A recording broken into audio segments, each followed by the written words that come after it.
Hi everyone, welcome again to another edition of the Bastion Roundtable.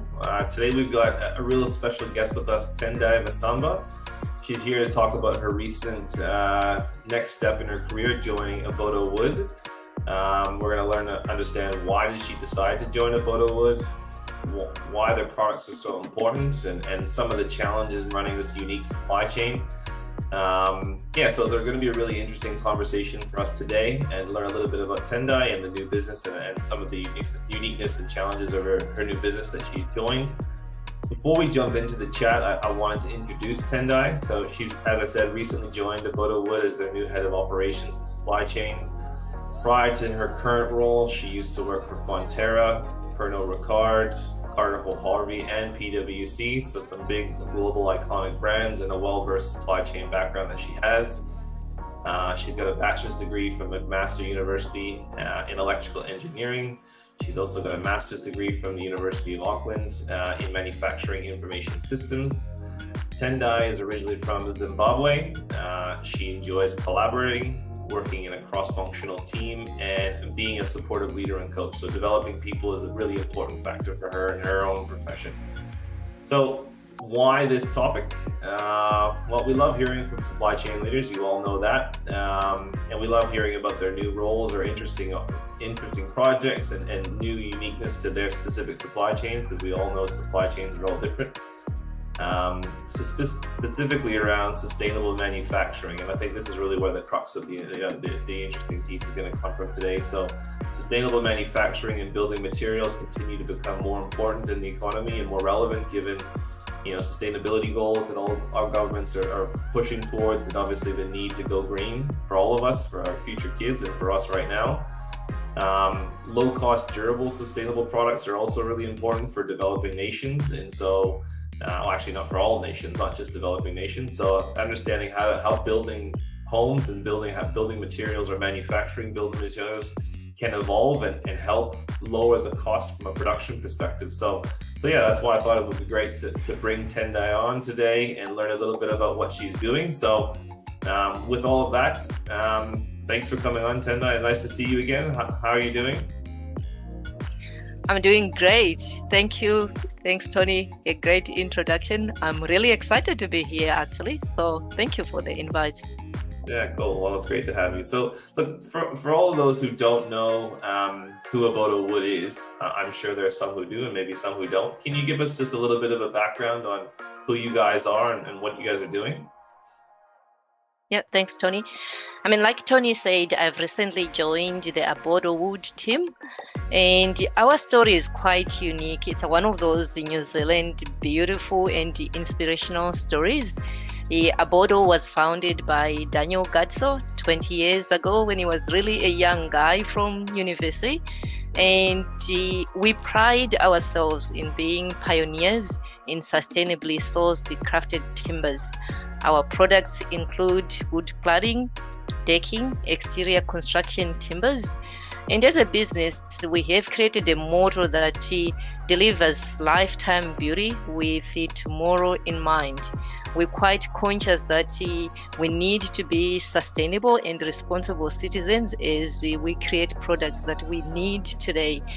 And for the longest time, timbers that are used in construction have been harvested unsustainably, and to make them last longer, they were mostly chemically treated. Right, okay. Yeah, interesting. Yeah. Well, sorry.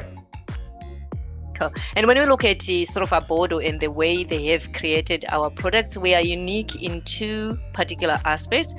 We harvest our timbers from renewable forests that are sort of certified from the New Zealand Forest Stewardship Council.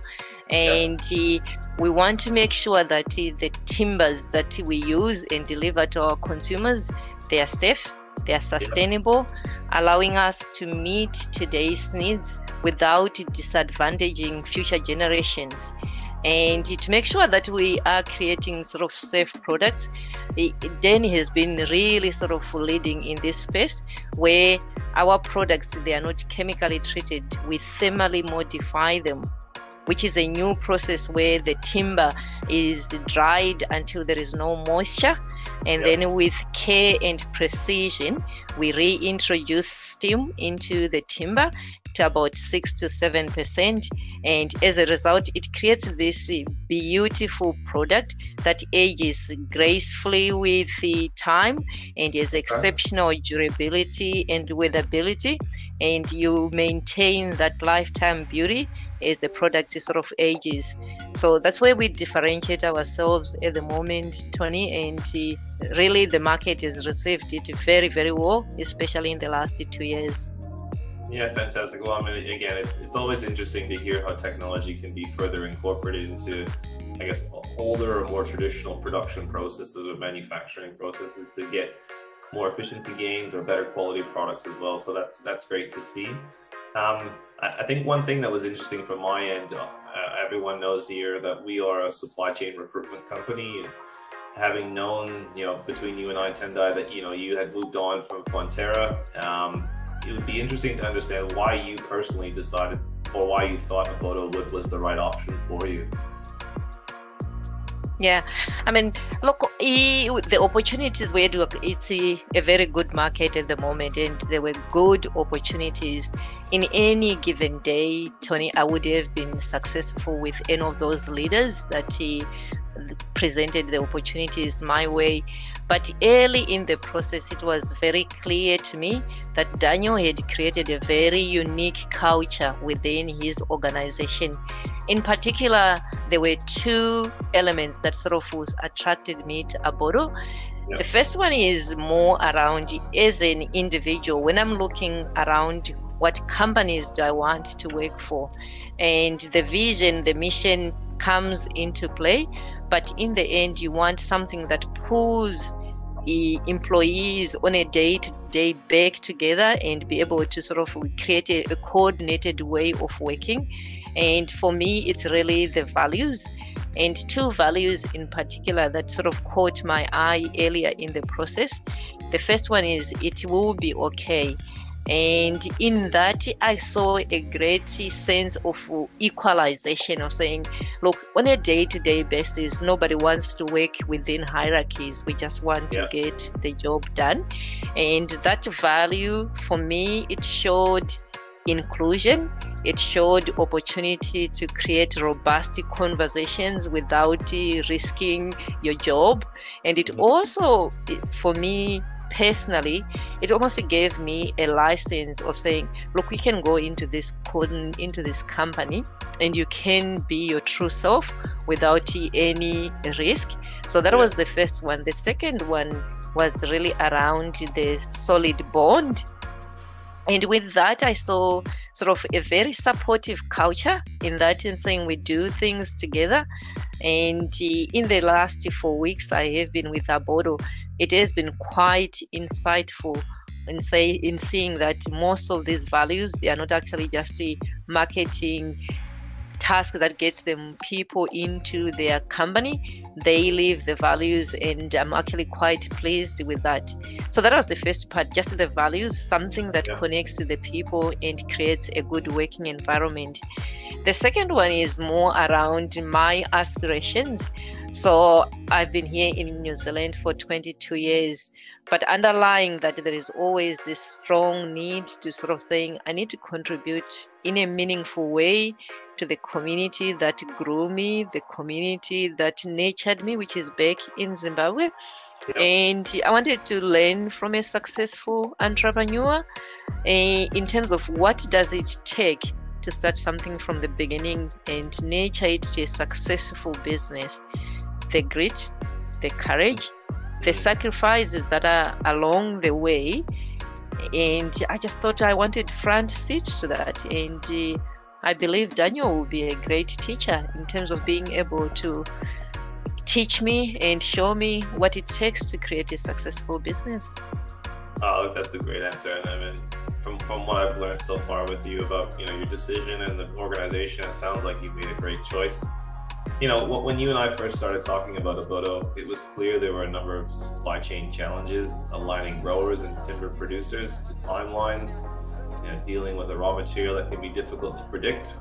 and on the customer side, dealing with a huge surge in demand and how you handle those issues.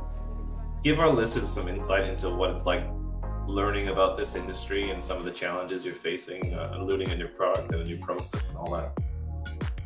Yeah, look, I think it has been mostly rewarding but challenging at the same time. It's always sort of a big sort of learning curve as you go into every industry, and it's actually quite interesting that you ask that question, because in one of the news outlets today, one of the headlines was there is more years of supply chain pain in construction. So the challenges we face today, we are likely to be seeing them in the next year and potentially 2 years. And I'm quite conscious as a leader as I go into this space.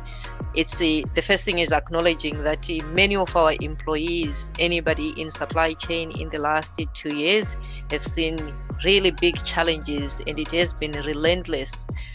Month after month, the workload continues to build as our supply chains continue to be congested. And Abodo has not been spared of sort of those challenges. On the ground, the challenges are real. And what makes it a bit more complex is the growth we have seen in the last 2 years as a business. And our product is popular domestically, is popular in the export markets. And the biggest challenge that we see, I mean, just moving from where I was with Fonterra to now with Abodo, is it's the same challenge around vessel capacity, the schedules, they keep on changing, the capacity, it doesn't come here as frequent as we would like to see. So we have these huge backlogs in terms of demand that we want to get outside the country, and we continuing to see that building, which then puts additional pressures around working capital. And there is room for small organizations like ourselves to be able to get access to some of that capacity, to make sure that as an economy we are sharing sort of the capacity that comes to New Zealand and be able to send some of that product out. And the other element as well is when we look at the network that Abodo uses, we have sort of what I call a multi-level, where our products have to go through many stages of manufacturing, and that's across many sites. And also multi-source, we have many suppliers that feed our product. And the challenge when things are not going well is around that supply chain visibility. How can we quickly get a picture of where the product is, when is it likely to be available? And that's what I sort of find is the biggest challenge as I've gone into this industry coming from a different one. But supply chain visibility is a big challenge within our organization, and I still feel like it's even bigger for the industry as well. So there is opportunity of saying, what technologies can we bring in to ensure that we deliver the availability that's required in today's supply chains, and be able to provide our customers with that update, acknowledging that the situation is not likely to improve in the short term. No, I mean, that makes a ton of sense. I mean, I think you, as a supply chain professional, I think you'd be living under a rock to not see the need to incorporate more and more technology into your business. But even before we jumped on the call here, you and I were speaking about some of the challenges right now in the network, in the supply chain, and whether it becomes capacity between people or raw materials or services. I think there's just a lot of challenges that are probably not going to be going away for the next couple of years. So it's definitely, it's interesting to understand some of the businesses and different networks, how they're managing those constraints. I guess lastly, what I think is actually the most kind of inspiring or unique talking point for you specifically is, you had previously shared some of your long-term aspirations and true purposes to be a service to your home country, Zimbabwe. How could some of these new technologies be of benefit to your home country, and I guess building sustainable home building and manufacturing, bringing those back home? Yeah, I mean, look, for me, my situation is quite unique. If I look at where I come from and where I am, and then sort of give an assessment of saying, I mean, every 2 to 3 years, I try to go back to Zimbabwe and I see where my family is where they could be. And there is key challenges around getting access to some of the technologies, getting access to some of the right leadership. Our economy has not worked the way that we would like to see it working. So you have seen all this brain drain from Africa, from Zimbabwe to somewhere else. And as I sit here, I look at it and think, New Zealand now qualifies as the longest country I have been, and I should be comfortable here. And yet there is this underlying need of saying, some of the learnings I have gotten over the last 22 years, they can be of more benefit to the communities that are back home. So, sustainability is across board. If we look at some of the conditions in that Southern Africa, there is a lot of deforestation that has happened over the last few years. How do we reforestate those regions and try to bring renewable sources so that we can actually still get building products that are coming from plantations that are done within the region? And the other aspect is around also, every time when I go home, I usually go around Christmas time, which is a bamba harvest around Southern Africa. And there is all this produce that people work. There is not the reprocessing to create value so that those products can be sold in off-season. So there is really opportunity to bring some of the technologies around just the reprocessing to create value in some of the produce, giving back jobs and a sense of purpose with people in those regions. So that's where my passion is, and that was one of the key ones in terms of joining Abodo. Can I learn something that in the end I'm able to go back and recreate for my community, to create a world that potentially was similar to what I grew up in, given the backward slide that we've seen our economies go through, or even create a better one for the future that has that sustainability in mind and be able to provide for the needs of today.